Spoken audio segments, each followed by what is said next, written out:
ఆకులేని అడవిలోన అరే మేకలన్నీ మేయవచ్చు, సద్దులేని కోనలోన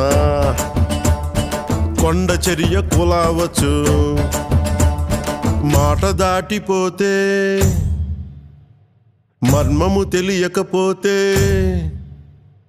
మాట దాటిపోతే మర్మము తెలియకపోతే పొగరుబోతు తగురుపోయి కొండను తాకినట్టు. అందుకే మాట వినాలి గురుడా, మాట వినాలి, మాట వినాలి, మంచి మాట వినాలి. మాట వినాలి గురుడా, మాట వినాలి, మాట వినాలి, మంచి మాట వినాలి.